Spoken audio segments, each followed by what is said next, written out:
Welcome back friends, ये हमारे video number 8 class 9th information technology यानी कि आईटी के लिए। और हम डिस्कस कर रहे थे unit number 1 introduction to IT and ITs industry को।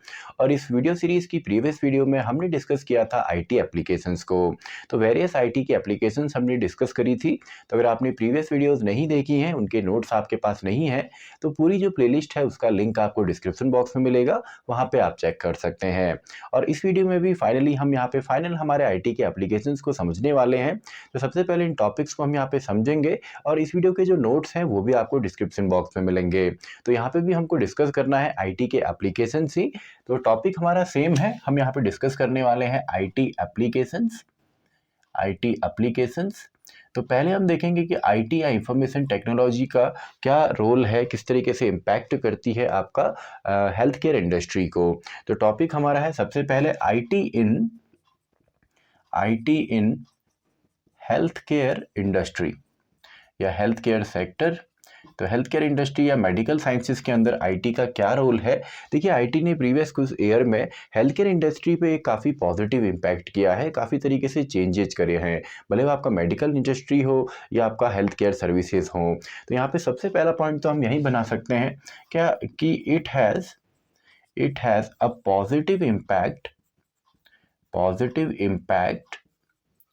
ऑन हेल्थ केयर इंडस्ट्री, यानी कि काफ़ी पॉजिटिव यहाँ पे आपका इम्पैक्ट यहाँ पे पड़ा है हेल्थ केयर इंडस्ट्री के अंदर आपका आईटी का। और ये सब यहाँ पे पॉसिबल हुआ है डेटाबेसेस की मदद से, क्योंकि जब किसी भी हॉस्पिटल के अंदर या किसी भी सर्विस के अंदर आपका एक सेंट्रलाइज्ड डेटाबेस होता है, तो उसके अंदर जितने भी हमारे रिकॉर्ड्स हैं उनको एक प्रॉपर फॉर्म में हम मेंटेन कर सकते हैं, उसको हम स्टोर कर सकते हैं। तो यहाँ पे जो मेजर चेंजेज आया है वो आया है आईटी की मदद से, कंप्यूटराइज्ड मशीन की मदद से। तो सबसे पहला पॉइंट, नेक्स्ट पॉइंट जो हम यहाँ पे बनाएंगे वो हम बनाएंगे कि with the help of IT या with help of IT we can now create a central database of patients record, यानी कि पेशेंट्स के जितने भी रिकॉर्ड्स हैं उनको हम सेंट्रलाइज्ड डेटाबेसेस में स्टोर कर सकते हैं रेदर देन फाइल सिस्टम के हिसाब से। यानी कि अलग अलग फाइल्स में न रख के अगर हम सारा का सारा जो रिकॉर्ड है, जो डेटा है, अगर उसको हम सेंट्रलाइज्ड डेटाबेस के अंदर रखें तो इसका फ़ायदा क्या होगा। सबसे पहले तो डेटाबेस से जो जितनी भी इंफॉर्मेशन है या उसका कोई प्रीवियस मेडिकल रिकॉर्ड है वो सभी हमें एक ही जगह पे मिल जाएगा, यानी कि मोस्ट ऑफ द इंफॉर्मेशन हमको सेम प्लेस पे मिलती है। तो यहाँ पे हम लिख सकते हैं कि मोस्ट ऑफ द इंफॉर्मेशन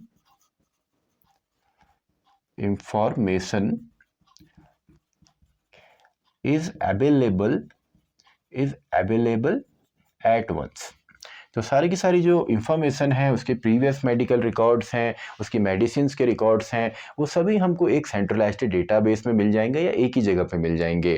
तो इसका फ़ायदा ये होगा कि जो भी वहाँ पे हेल्थ केयर उसको देना है या हेल्थ सर्विसेज देनी है, उसमें हम देरी नहीं करेंगे, उसका जो आपका यहाँ पे टाइम है वो काफ़ी ज़्यादा बचेगा।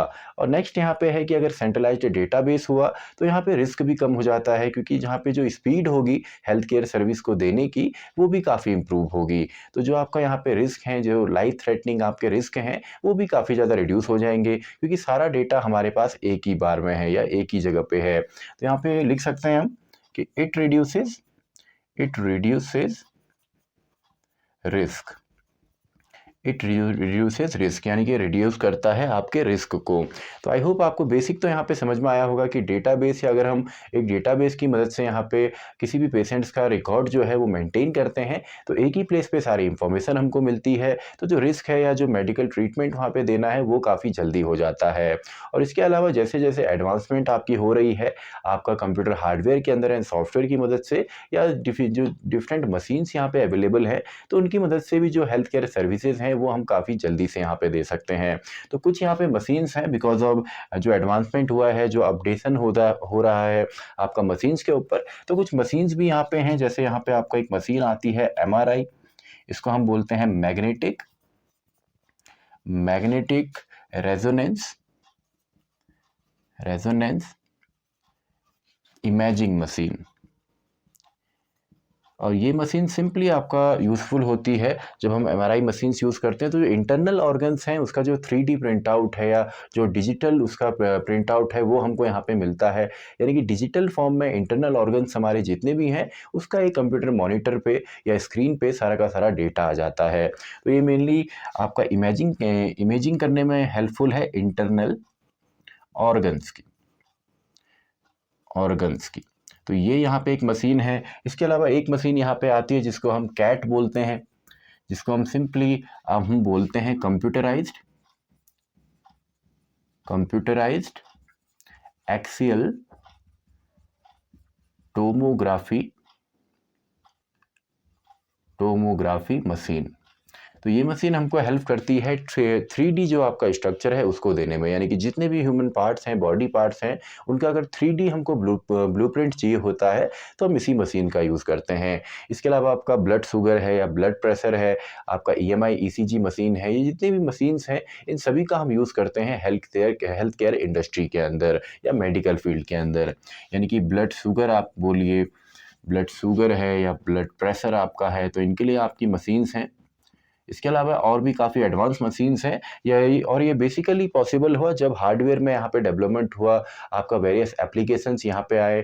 और आजकल आप देख सकते हैं कि अगर कोई आपको हेल्थ केयर सर्विसेज चाहिए तो डायरेक्टली आप कंसल्ट भी कर सकते हैं डिजिटली वीडियोग्राफी के थ्रू, जिसकी वजह से आपका जो जियोग्राफिकल यहाँ पे बैरियर था वो भी यहाँ पे रिड्यूस होता है। तो हेल्थ केयर इंडस्ट्री में अगर हम सभी चीज़ को सम अप यहाँ पे करें तो काफ़ी ज़्यादा पॉजिटिव इम्पैक्ट यहाँ पे हुआ है आपका IT का। तो ये तो हुई बात आपका हेल्थ केयर इंडस्ट्री की। तो लास्ट हम यहाँ पे देखते हैं कि गवर्नमेंट या पब्लिक सर्विसेज में IT किस तरीके से रोल प्ले करती है। तो फाइनल हमारा यहाँ पे टॉपिक है IT in government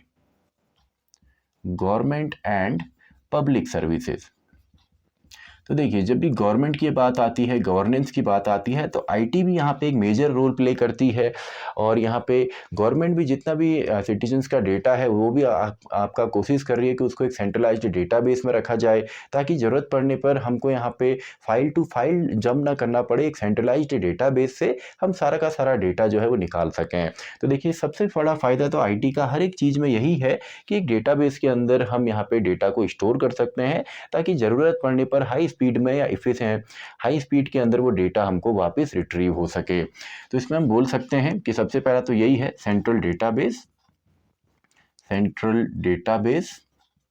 is used. एक सेंट्रल डेटाबेस यहाँ पे यूज़ होता है। इसके अलावा जो डिजिटल भारत है या भारत जिसको हम बोल सकते हैं, भारत या सिंपली डिजिटल इंडिया है, जितनी भी स्कीम्स हैं, पॉलिसीज़ हैं, इन सभी की मदद से आपने देखा होगा कि आजकल जो पैन कार्ड है, आधार कार्ड है या और भी कोई गवर्नमेंट आपका डॉक्यूमेंट है, तो उसको बनाने के लिए हमें ऑफिसेज नहीं जाना पड़ता, ऑनलाइन ये सारी प्रोसेसेस होती हैं। तो ये जितनी भी यहाँ पे पॉलिसीज़ हैं इसकी मदद से हम यहाँ पे ज्योग्राफिकली इंडिपेंडेंट होते हैं और इनको हम डायरेक्टली डिजिटली क्रिएट कर सकते हैं। तो digital India helps to create various documents. तो इसमें आप लिख सकते हैं लाइक आपका पैन है, या अगर आपको टैक्स वगैरह यहाँ पे ऑनलाइन पे करना है, इसके अलावा आपका यहाँ पे आधार है, तो ये सभी हम यहाँ पे डिजिटली कर सकते हैं। इसके अलावा थर्ड पॉइंट अगर हम यहाँ पे बनाएं तो देखिए जब भी गवर्नमेंट को अपने सिटीजन्स के साथ इंटरेक्ट करना होता है, कोई मैसेज देना होता है, तो यहाँ पे डिजिटल मीडिया या सोशल मीडिया का काफ़ी बार इस्तेमाल किया जाता है। जैसे आपके ट्विटर है या ऑनलाइन आपकी वेबसाइट्स हैं, जो गवर्नमेंट वेबसाइट्स हैं, ऑफिशियल वेबसाइट्स जिनको हम बोलते हैं, तो उनकी मदद से काफ़ी बार गवर्नमेंट हमसे इंटरेक्ट करती है एंड हम गवर्नमेंट के साथ इंटरेक्ट करते हैं। तो इसमें हम लिख सकते हैं government use social media to interact. जैसे आपका ट्विटर है तो ट्विटर पे काफ़ी बार जो पॉलिटिशियंस हैं, आपके सेलिब्रिटीज़ भी हैं, वहाँ पे ट्वीट्स कर सकते हैं। ट्वीट सिंपली आपके शॉर्ट मैसेजिंग सर्विस की तरह है, वहाँ पे अपना मैसेज वो अपने सिटीजन्स या फॉलोअर्स के साथ शेयर कर सकते हैं। तो ये यहाँ पे इसका फ़ायदा है कि हम गवर्नेंस को किस तरीके से यहाँ पे देखते हैं। तो आई होप आपको डिजिटली यहाँ पे समझ में आया होगा कि गवर्नेंस कैसे होती है। इसके अलावा जितने भी गवर्नमेंट बिल्स हैं, जैसे इलेक्ट्रिक बिल है, या आपका वाटर बिल है, ये सभी हम ऑनलाइन भी पे कर सकते हैं। तो इसको भी हम लिख सकते हैं, या रिजर्वेशंस जब हम करते हैं, टिकट रिजर्वेशन, रेलवे रिजर्वेशन, तो ये सब भी हम डिजिटली कर सकते हैं। तो यहाँ पे हम लिख सकते हैं पेइंग बिल्स। तो सिंपल सा है। आई आप होप आपको बेसिक आइडिया या पॉइंट यहाँ पे मिले होंगे। तो इसी के साथ हमारे जितने भी आईटी एप्लीकेशंस हैं ये सभी यहाँ पे कंप्लीट होते हैं, और साथ ही में हमारी ये unit number 1 introduction to IT and IT industry भी खत्म होती है, और साथ ही में हमारी ये वीडियो भी खत्म होती है, वीडियो नंबर 8। तो मैं मिलता हूँ आपसे नेक्स्ट वीडियो में, जहाँ पे हम स्टार्ट करेंगे यूनिट नंबर 2 को, वीडियो नंबर 9।